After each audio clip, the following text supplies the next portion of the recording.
Hello दोस्तों, कैसे हैं आप सब। उम्मीद है स्वस्थ होंगे। दोस्तों, आज की क्लास में बहुत ही महत्वपूर्ण हिंदी के टॉप क्वेश्चनों को देखेंगे जो कि एग्ज़ाम के लिए बहुत ही महत्वपूर्ण रहने वाले हैं। तो आप बिना स्किप किए हुए वीडियो को पूरा देखिए जिससे कि आपके सारे डाउट क्लियर हो सकें। तो दोस्तों, शुरू करने से पहले आपसे एक छोटी सी रिक्वेस्ट है, अगर आप चैनल पर नए आए हैं तो चैनल को सब्सक्राइब कर लें ताकि ऐसी ही महत्वपूर्ण वीडियो आप सब तक पहुंचती रहे। तो आइए दोस्तों, शुरू करते हैं आज की क्लास। पहला प्रश्न है दोस्तों, हिंदी का पहला पत्र है तो पहला पत्र कौन सा है हिंदी का, बताना है। पहला है बनारस अखबार, दूसरा है इतिहास तिमिर नाशक, तीसरा है हरिश्चंद्र मैगजीन, चौथा है उदंत मार्तंड। तो दोस्तों, हिंदी का पहला पत्र बताना है। तो दोस्तों, आपका सही आंसर हो जाएगा उदंत मार्तंड। ये आपका आंसर डी बिल्कुल सही हो जाएगा। दोस्तों, यह पहला समाचार पत्र है। इसे पंडित जुगल किशोर शुक्ल ने कलकत्ता से एक साप्ताहिक समाचार पत्र के तौर पर शुरू किया था। अब दोस्तों, अगर क्वेश्चन में आ जाए कि पहला समाचार पत्र कहाँ से शुरू किया गया था, उदंत मार्तंड, तो आपका उत्तर हो जाएगा कलकत्ता से। और इसे किसने शुरू किया था, तो आपका उत्तर पंडित जुगल किशोर शुक्ल सही हो जाएगा। और दोस्तों, इसके प्रकाशक एवं संपादक भी पंडित जुगल किशोर स्वयं थे। ये आपको याद रखना है। आगे है, जिस समास में पूर्व पद गौण तथा उत्तर पद प्रधान होता है उसे कौन सा समास कहते हैं। तो दोस्तों, जिसमें पहला पद गौण होता है और उत्तर पद प्रधान होता है तो उसे कौन सा समास कहते हैं। पहला है द्वंद्व समास, दूसरा है बहुब्रीहि समास, तीसरा है द्विगु समास, चौथा है तत्पुरुष समास। तो बताना है दोस्तों, जिसका पूर्व पद गौण और उत्तर पद प्रधान हो। तो दोस्तों, याद रखिए आपका उत्तर तत्पुरुष समास सही हो जाएगा, क्योंकि तत्पुरुष समास का पूर्व पद गौण और उत्तर पद प्रधान होता है।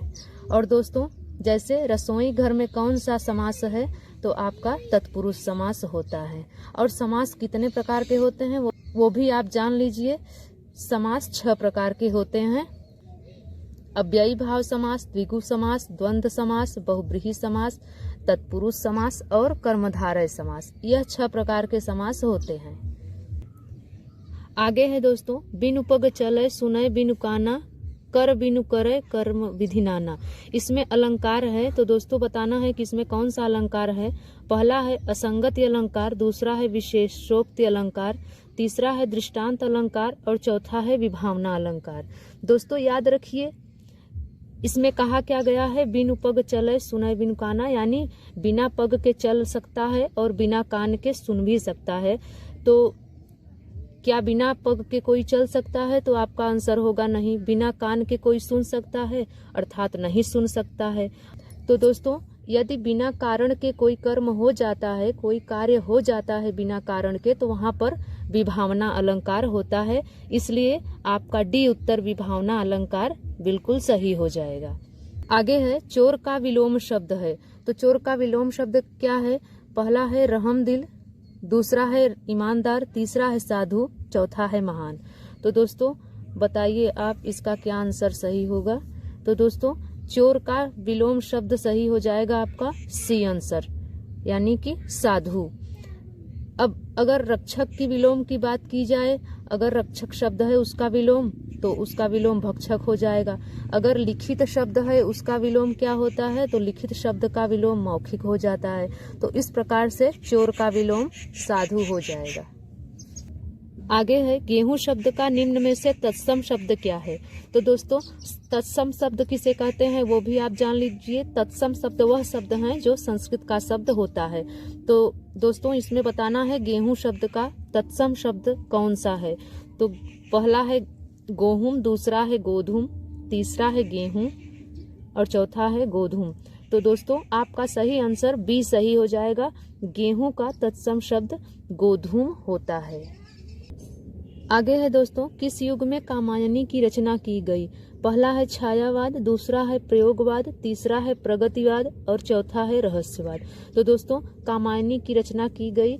तो दोस्तों कामायनी को जयशंकर प्रसाद ने लिखा है और कब लिखा गया है तो वो भी आप जान लीजिए। 1935 ईस्वी में जयशंकर प्रसाद ने इसकी रचना की थी। और कामायनी छायावाद के युग की है, ये आपको ध्यान में रखना है। और छायावाद के जनक कौन है तो छायावाद के जनक जयशंकर प्रसाद जी को कहा जाता है। तो आपका आंसर ये सही हो जाएगा। चिन्हों के क्रमबद्ध समूह को क्या कहते हैं? तो दोस्तों लिपि चिन्ह जिसमें कि लिपि भी आए और साथ में चिन्हों का भी प्रयोग किया गया हो और क्रमबद्ध समूह में आए। क्रमबद्ध का अर्थ होता है जैसे क के बाद ख आए, ख के बाद ग आए, तो इस समूह को क्या कहा जाता है? पहला है अक्षर, दूसरा है वर्ण, तीसरा है वर्ण समूह, चौथा है वर्णमाला। लिपि चिन्हों के क्रमबद्ध समूह को वर्णमाला कहा जाता है। तो आपका डी आंसर बिल्कुल सही हो जाएगा।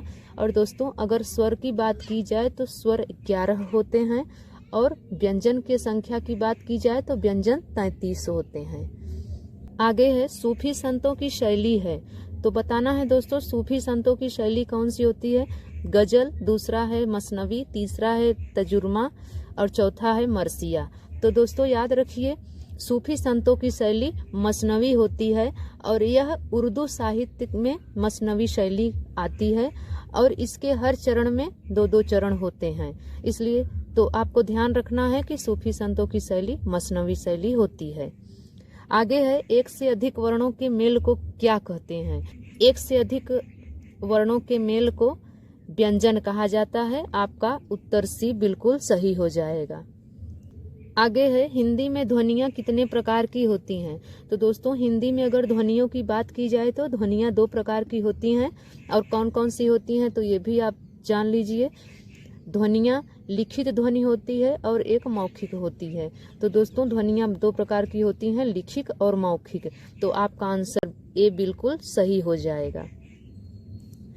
आगे है मुझसे हंसा नहीं जाता, इसमें कौन सा वाच्य प्रयुक्त हुआ है? तो दोस्तों मुझसे हंसा नहीं जाता है तो इसमें वाच्य बताना है।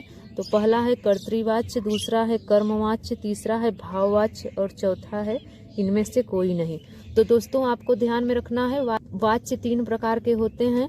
जिसमें कर्ता की प्रधानता होती है उसे कर्तृवाच्य कहा जाता है, जिसमें कर्म की प्रधानता होती है उसे कर्मवाच्य, और यदि वाक्य में नहीं का प्रयोग हुआ हो तो फिर उसे भाववाच्य कहा जाता है। तो दोस्तों इसमें इस वाक्य में मुझसे हंसा नहीं जाता, यहाँ पर नहीं का प्रयोग किया गया है तो यह आपका भाववाच्य बिल्कुल सही हो जाएगा। आगे है इनमें से कौन सा शब्द स्त्रीलिंग और कौन सा पुल्लिंग दोनों है?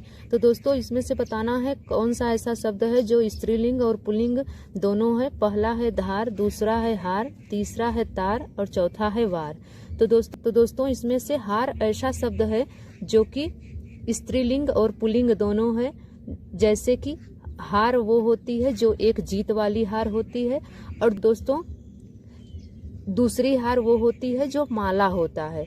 तो इसलिए पुल्लिंग और स्त्रीलिंग दोनों का प्रयोग हार के लिए किया जाता है। तो आपका बी आंसर बिल्कुल सही हो जाएगा। आगे है दुर्दांत शब्द का विलोम है। तो दोस्तों दुर्दांत शब्द किसे कहा जाता है वो भी आप जान लीजिए। दुर्दांत का अर्थ होता है बेकाबू। तो इसका विलोम क्या है? पहला है शांत, दूसरा है कृत्रिम और तीसरा है रात्रि, चौथा है स्तुति। तो दोस्तों दुर्दांत शब्द का विलोम शांत हो जाता है, ये आपको ध्यान में रखना है। अगर वहीं पर कृत्रिम की बात की जाए तो इसका विलोम शब्द होता है प्राकृतिक, और वहीं पर रात्रि की बात की जाए तो रात्रि का विलोम शब्द होता है दिवस, और स्तुति की बात की जाए तो स्तुति का विलोम शब्द निंदा होता है। आगे है हिंदी भाषा में ह्रस्व स्वरों की संख्या होती है। तो दोस्तों हिंदी भाषा में ह्रस्व स्वर की संख्या कितनी होती है? तो दोस्तों याद रखिए आपका भी आंसर बिल्कुल सही हो जाएगा। हिंदी में 4 प्रकार के ह्रस्व स्वर होते हैं। ह्रस्व स्वर उसे कहते हैं जिन स्वरों के उच्चारण में कम से कम समय लगता है। और यह कौन से अक्षर हैं तो वो भी आप ध्यान में रखिए। अ, ई, उ, री, यानी कि अ, छोटी ई, छोटा उ और री, यह ह्रस्व स्वर में आते हैं और इन्हें मूल स्वर भी कहा जाता है। आगे है अंतस्थ व्यंजन कौन सा है। तो दोस्तों बताना है इसमें से अंतस्थ व्यंजन कौन सा है। पहला है ग, दूसरा है ज, तीसरा है व और चौथा है स। तो दोस्तों अंतस्थ व्यंजन य, र, ल, व ये सभी होते हैं, इसलिए आपका सी आंसर बिल्कुल सही हो जाएगा। व, यह व अंतस्थ व्यंजन के अंतर्गत आता है। आगे है कौन सा शब्द सदैव पुल्लिंग होता है। तो दोस्तों सदैव पुल्लिंग की बात की जाए तो तोता ऐसा शब्द है जो कि सदैव पुल्लिंग होता है, ये आपको ध्यान में रखना है। तो दोस्तों यह वीडियो आपको कैसी लगी आप कमेंट्स में ज़रूर बताएं। अगर आपको यह वीडियो अच्छी लगी हो तो प्लीज़ लाइक और शेयर ज़रूर करें।